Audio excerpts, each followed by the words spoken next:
In 2025, the Trump administration shocked the world by imposing a sweeping super tariff on European goods, targeting the EU's industrial core, especially France. The move was justified as a response to trade imbalances, but its scale signaled a break from decades of transatlantic partnership. For the first time since World War II, the US treated Europe not as an ally, but as an economic rival.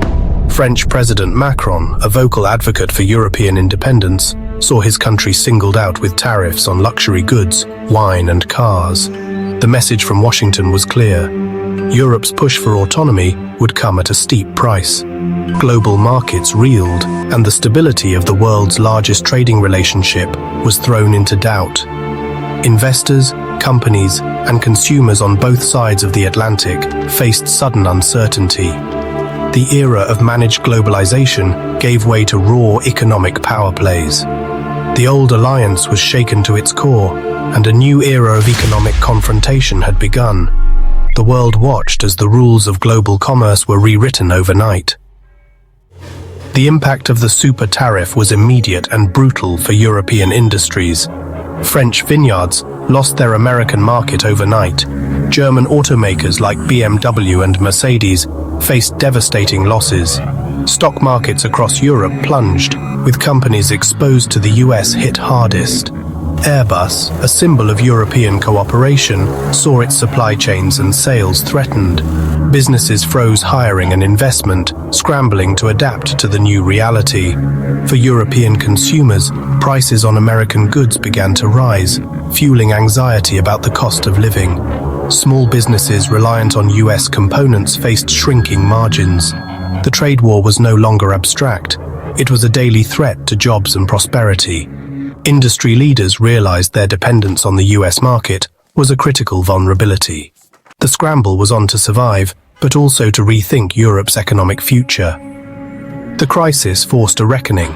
Europe needed resilience and diversification fast.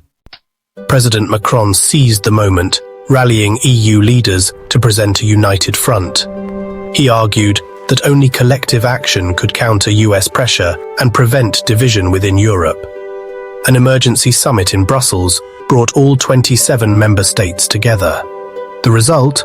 A unified European emergency response mechanism, empowering the European Commission to lead negotiations and retaliation. Macron's vision of strategic autonomy gained traction, with leaders agreeing to challenge the US at the WTO and prepare countermeasures. The crisis also reignited calls for deeper integration in defense and technology. Macron pushed for increased defense spending and new trade alliances beyond the US. The shock of the tariffs became a catalyst for a stronger, more independent Europe. Europe was no longer just reacting, it was starting to shape its own destiny. With unity secured, Europe prepared a calculated counterstrike. The EU assembled a crisis tariff network, targeting iconic American products like bourbon, cheese, and motorcycles, hitting politically sensitive US states. The goal: turn the trade war into a domestic headache for Washington. A trade resilience fund was launched to support affected European industries and prevent mass layoffs. Legal action at the WTO signaled Europe's commitment to defending global trade rules. This multi-pronged approach, retaliation, financial support, and legal challenge, showed new European resolve. The EU was determined not just to absorb the blow, but to fight back on every front. The message to Washington: Europe would not be bullied. The trade war had become a true test of political will and economic strength. Europe was ready for the long fight ahead. The trade war forced Europe to rethink its global strategy. France and the EU pivoted toward Asia, seeking new trade deals with Japan, South Korea, India, and the CPTPP bloc. The goal: diversify away from US dependence and build new economic alliances. Defense policy shifted too. Europe could no longer rely on the US for security. France and Germany accelerated joint military projects, aiming for true European defense autonomy. Relations with China became more complex, balancing rivalry with the need for economic ties. Europe adopted a dual-track approach, challenging China on values, but cooperating on trade and climate.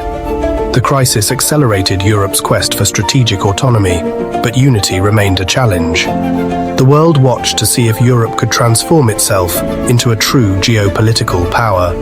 The answers would shape not just Europe's future, but the global order itself.